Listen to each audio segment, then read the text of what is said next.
Hi guys, welcome back for round number 5 of the Meway Racing League Group 3 100 mile series. Now, we missed out on round 4, which was a special at Daytona. We did an oval race and a race around the road course, which unfortunately I couldn't make it to.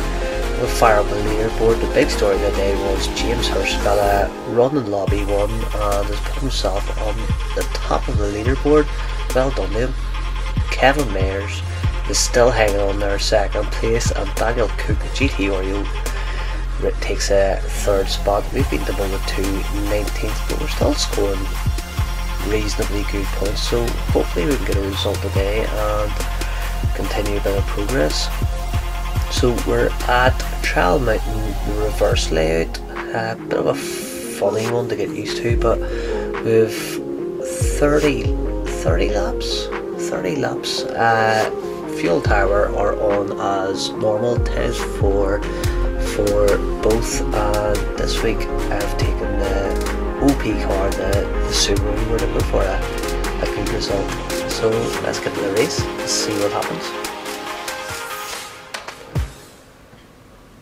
We've actually managed to put it P3 today. I mean, a good qualifying for a change. We're usually a wee bit further down, but we sorted it out today and we get a really good start. So we're going to sit and trace slipstream and move across the cover. We jumped apex off the lights, park this on the apex and take it through to secure second place.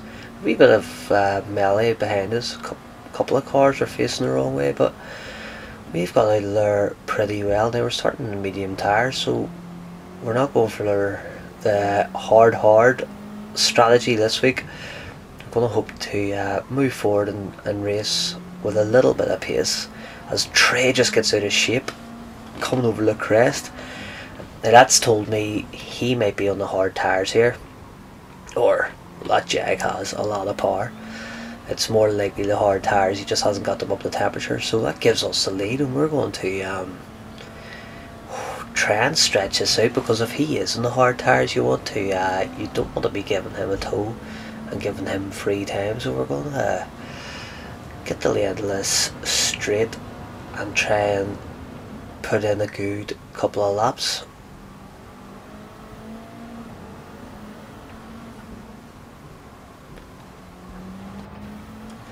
So as we advance round to the end of lap 1, I just want to give a wee mention to James Hurst, who's sitting top of the leaderboard, as discussed at the start of the video. So he's been rewarded with another run in lobby 1, and good luck to him again. And in 7th are Johnny Waffle. This is his first time in lobby 1. He's been rewarded with a run with the boys, the fast boys, as to say. Just because he's been showing great race pace, so you get a shot, and you get a shot at trying to score. Well, you can score more points in lobby 2 because of the way the point system works, but a shot to prove his mettle. So at this point we've opened up the gap. We've nearly broken the slipstream. I think if anyone's able to confirm, I hear different people thinking the slipstream's still 3/4 of a second, and people like Key are saying it's 1.3. I haven't tested it, so I'm not sure, but we seem to be out of it now as we just go over 2 seconds. The gap now to Kelvin, who's caught up. This race is a bit more interesting for me. It wasn't as boring as the Interlagos one, because I had a plan. I do a few things. I would jump on to practice. The race is at 8:30, and I would get on normally about 7:30, sometimes a bit earlier if I don't know the track or I'm not comfortable with the track, but normally about 7:30. And I like to try and get a few things. I like to get my braking markers first of all, so that I can actually make it around the track, and I like to work out how much fuel I need for one flat out lap. This lets me try to work out some sort of a strategy, and then I like to run as far as I can. I'll do my first stint on mediums. I like to run as far as I can and see how consistent I can be for how long on those tyres, and that gives you an idea of what the softs might be able to do. I'll try running the soft as well. So my strategy here this week is to get to about lap 12, maybe lap 13 if I can, and the fuel here is just under 10% a lap, so I can get 11 laps almost flat out. So I do need to save a little bit of fuel, and this is what I'm doing here. I'm managing that gap to Kelvin. So this was a fun thing to try and do. I've never tried to do this before, so I'll build the gap to around about 2 seconds, and then I will play with the fuel mixture maybe through sections like this. I haven't here because I'm trying to give myself that buffer again, but through the windy sections where you can use a bit more momentum, I'll play with the fuel map just to make sure I can get to 12 or 13. And my plan was to run 2 medium stints and a short soft stint. Now I want to run my second stint on the mediums a little bit faster with a little bit less fuel. So if we could get to lap 20, I knew I could do the 10 laps in the mediums quite easily. Let's see, fuel mix here 2.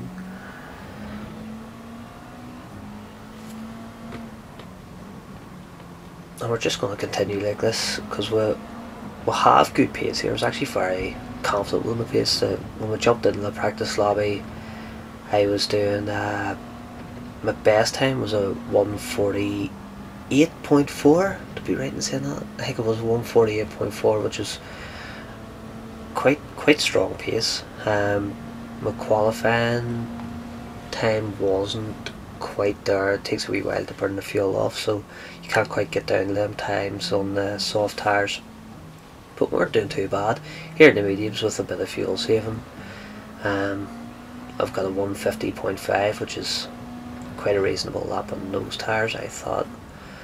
So we're just managing the gap. Kelvin's in under 2 sec, or Kelvin, sorry, is in under 2 seconds. So we're just going to keep an eye on that for now.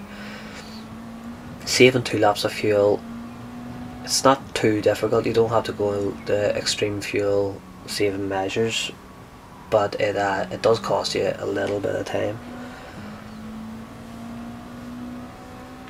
Have a look. Johnny Waffle is now up to 3rd as well, so he's having a great race for his first time here in Lobby 1. He'll be happy. He'll be chasing the points for his championship because he's doing quite well. He's well up the order.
So you can see we're doing a lot of short shifting. Short shifting is definitely still an effective way to do your fuel saving. In fuel mix 1, fuel mix 2, it's it's a far better way through winding sections, tight sections.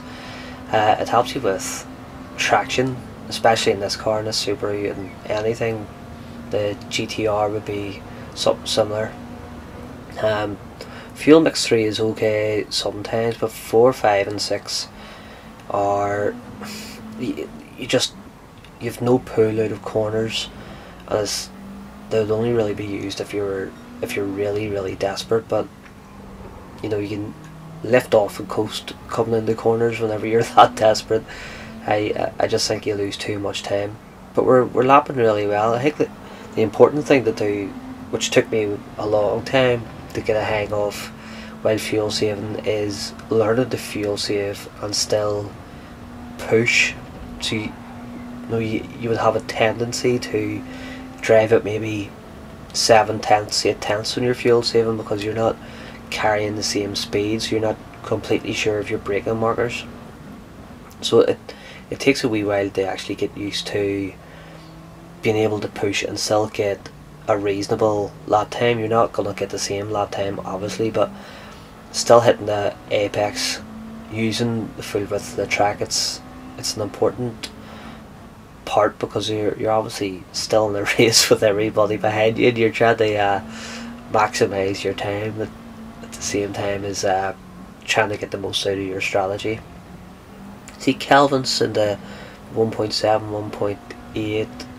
He's getting closer, and I really did have quite good pace here, and I was very comfortable being able to do this. And at this point, 7 laps in, I was fairly sure Kelvin might have been doing something similar. He would like to be in the slipstream, but I don't want to give him that advantage, because in the slipstream he can obviously save more fuel, and that's going to give him more of an advantage as we move on further in the race.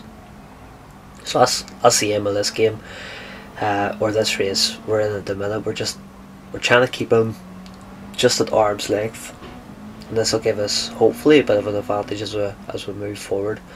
I'm still setting reasonable lap times here. The tyres are, you check the bottom left, they're going off a little bit, but we're hooking up our apexes, getting on the power nicely, and managing that gap.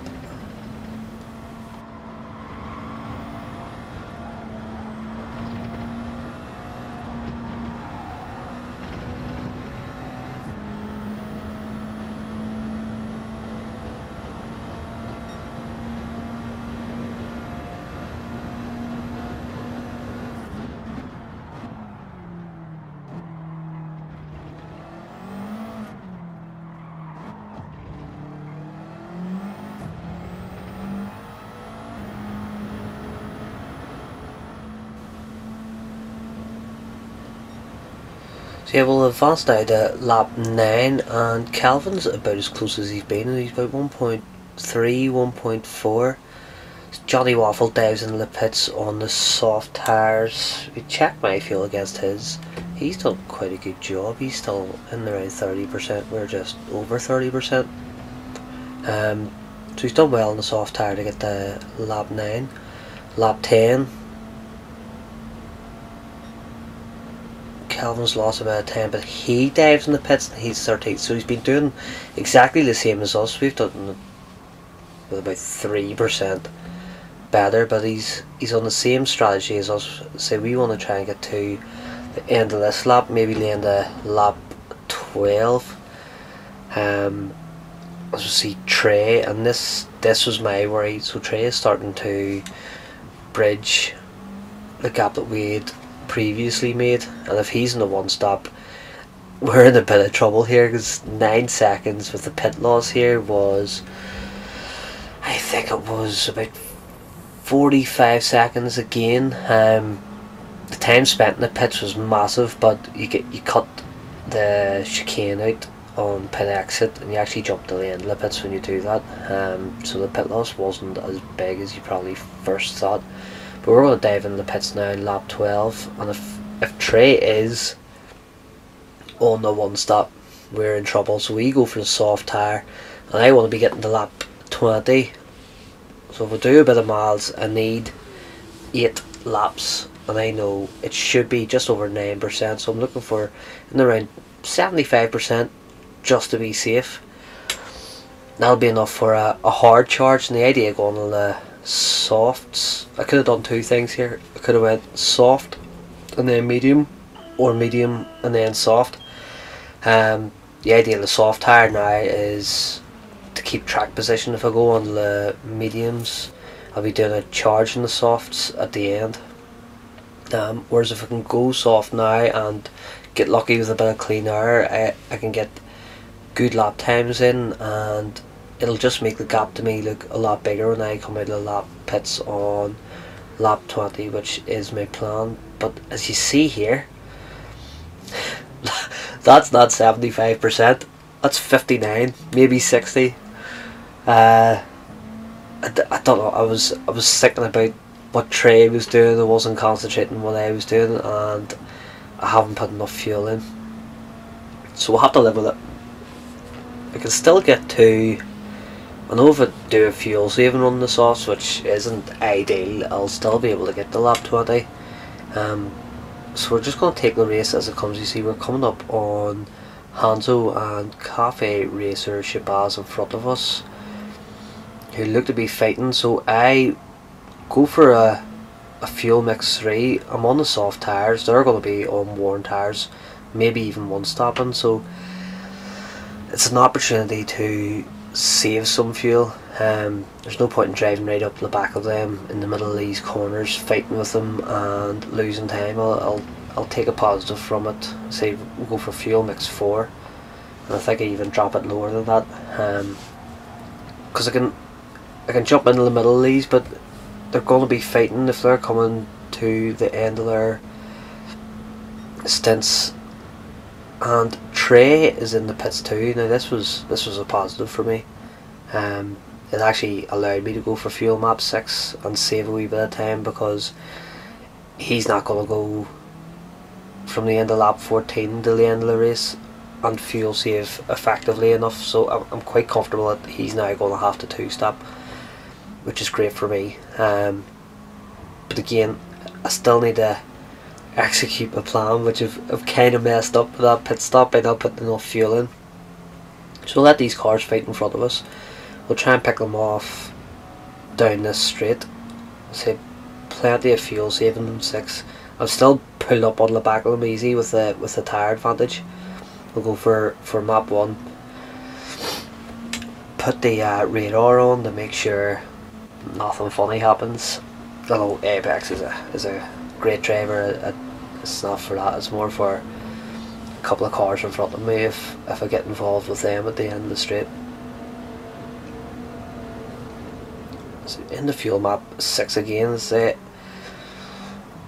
we'll save as much fuel as we can. As Cafe Racer Shabazz just gets a bit out of shape, I check my left to make sure there he is right in my bumper, to make sure he hadn't gone back up the inside, just to allow me to take my lane.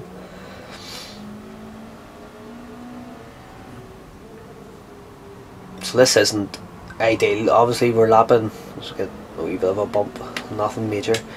It's not ideal, but we'll make the best of what we've got at the minute. They're going to go in the pits here now, lap 15, and you can count all the one stoppers. There they are. Ryan's on it, and it was interesting. Him and Shabazz were both on the medium, so I'd like to know what they thought of those on the one stop. With Velo, Apex, and Hanzo. So we'll look out for them as we advance around this race. We'll take you on the fastest lap of the race. Not too often I get to do this, but in the turn 1 we're looking for the boards on the left as they start. Keep it tight into this Apex to get a drive off the second corner.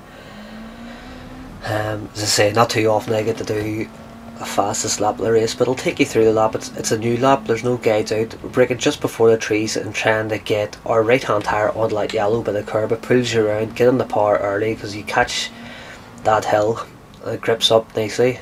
We're trying to again catch that yellow by the curb and nice drive out over the crest.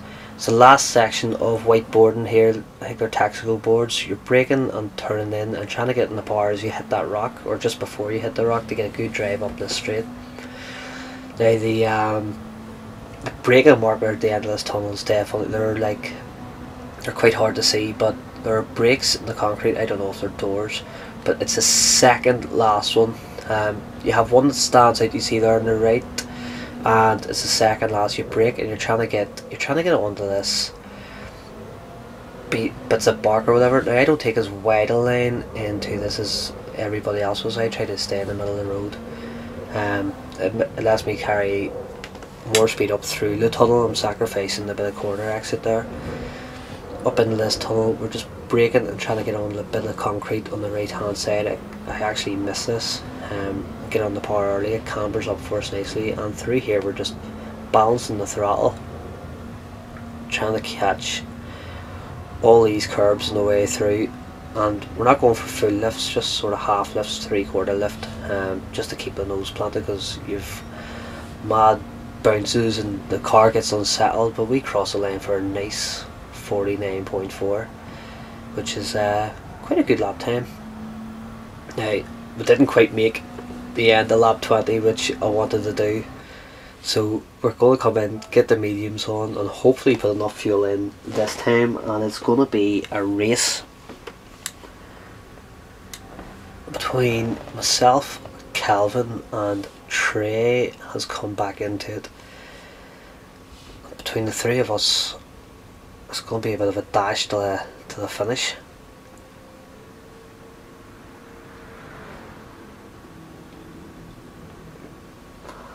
So Calvin and Trey are able to stay out a lap extra as Johnny Waffle comes in off the medium tyre. He's done a very good job there, coming with a 4% fuel.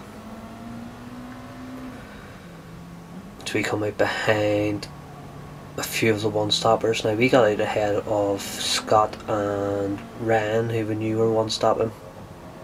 Lap 21 of call up to Velo. And get a little bit of fuel, see if I'm done again. It's better to try and get to the last lap with a full tank that you're able to run fuel mix 1 and race as hard as you can. Velo puts the indicator on, let us know it's he wants us to pass on the right.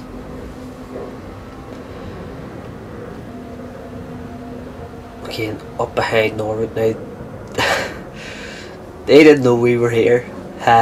They were in the middle of a race, and this is the issue. We're coming up through one stoppers. As we come through here, Hastings in front of us runs a little bit wide.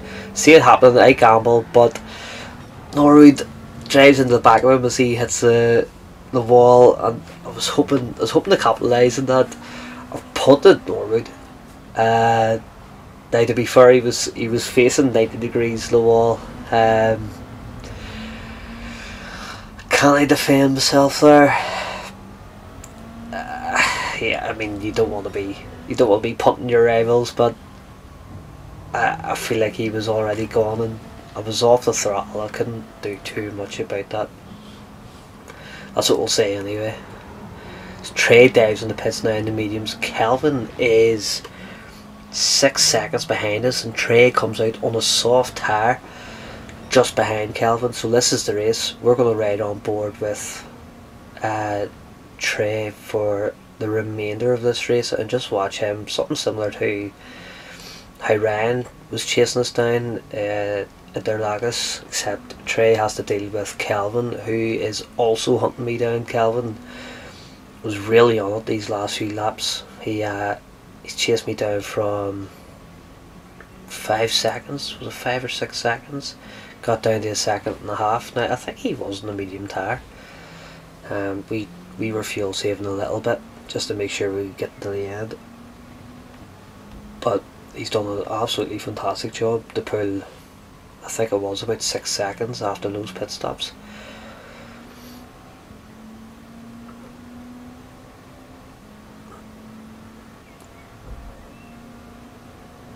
I'm just trying to break a bit of the slipstream, get as much time out of this as I can. I don't want to give them any advantage. I've got 3.5 laps to go. Trey on the tyre advantage pulls right up to the back of Kelvin now. So they take a slightly wider line into that to carry more speed through it. I like to carry the speed up through the first part of the tunnel. And this, when this is happening, when you're being chased down, it's important that you get the car stopped and get on the power. You're looking for your exits. So my tyres might not be, or they're not going to be as good as theirs. I stopped 2 laps earlier than Kelvin, and Trey has obviously only just come out on fresh soft tyres, so he's had an absolute stormer of a middle sector as he makes a nice move. He's trying to hold this round the outside to give him the inside for turn 2, and he's got that done. I get the radar on and fuel map 1. I think I've got the fuel to fight this, and this is going to be tense to say the least. Both drivers are very, very fast and very hard to race against, so this is pure pressure for me.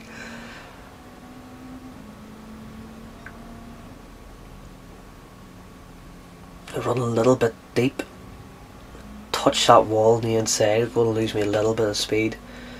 That Jaguar is fast on acceleration. It doesn't quite have the top end of the Subaru. So I'm keeping an eye on him, looking to see when he's going to move. I move across, let him know I'm going to fight this. He gets a nice drive. He tries to hold me tight, those bump doors, but I'm going to hold the inside line. And he just touches the wall of the tunnel, which gives me a little bit of breathing space. See, I just want to hit my markers, get the car stopped and get off the corners. If I can do that, he should find it pretty hard to fight with me, and his tyres will be going off now as well. He's in the softs, and he's obviously pushed him very hard to catch up to us. But we'll get a nice exit out of the tunnel and coming down onto a start finish straight of about 5-6 tenths, 4 tenths, and I'm looking okay here. I'm not going to defend into the chicane on this lap. I've got enough space behind me, so we'll just hit our marker, get it in nice and tight so I can line up this exit. But he pokes his nose in and I have to open up the steering wheel. He scared me out of that. Now, I should have been a lot more aggressive there. I should have taken my line. I'd already shown that I was going for that apex. He wasn't really there. I think he poked his nose in there just to try and scare me out of it. I have to open up the steering wheel, and I don't have the grip, so I understeer after that, and he's able just to drive up me inside and get the traction off the corner. And it's an opportune move. It's a great move. I would do the same. It might not work out quite as well for me. It was, you know what, if it didn't have the radar on, I wouldn't have seen him poking in there. I would have just took my line as normal. I would have had to deal with the consequences. But he's got it through, so we'll have to keep the pressure on while keeping an eye on Kelvin behind us. So he's still running a little bit wide, mate. I think my lines and my pace are actually quite reasonable, so we'll try and maybe catch on to the back of him and get a move at the end of the straight if possible. If my tyres are light, it doesn't look like at this stage he's opening up a better gap in the traction zones.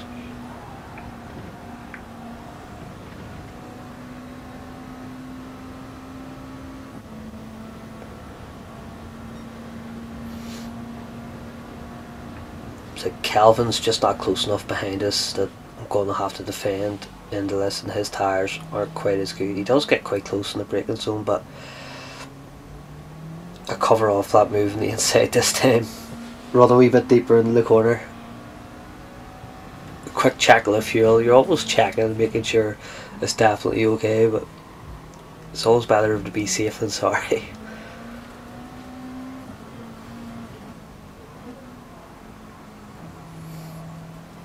See, in some parts of the lap I am still able to close in and try here. I'm just not close enough to really do anything about him. But you can see his tyres aren't that good that he's able to just drive away from me. Well, I'd say we're quite even. He has it in the traction zones, and I seem to have it through the longer corners.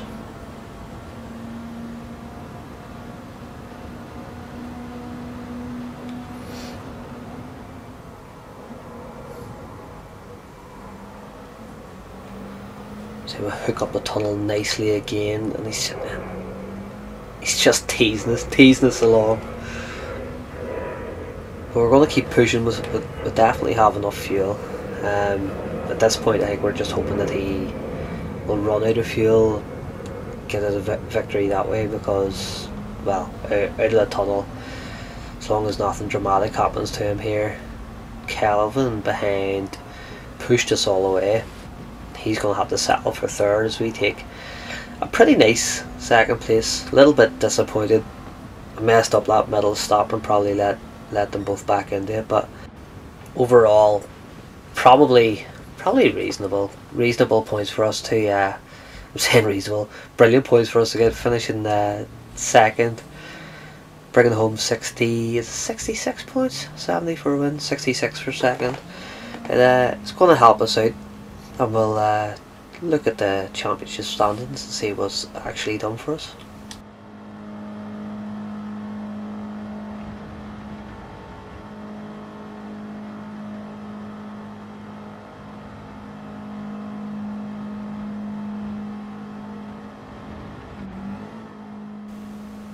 So, James is hanging on to first place. He picks himself up 43 points. Kelvin jumps up to second, and Johnny Waffle holds on to third. We're back up into 12th from 19th, only 4 points behind Ryan. We'll get a look at the second page of the standings. But guys, thank you for watching. Give us a wee like and a subscribe if you haven't, and I'll catch you in the next video. Thank you.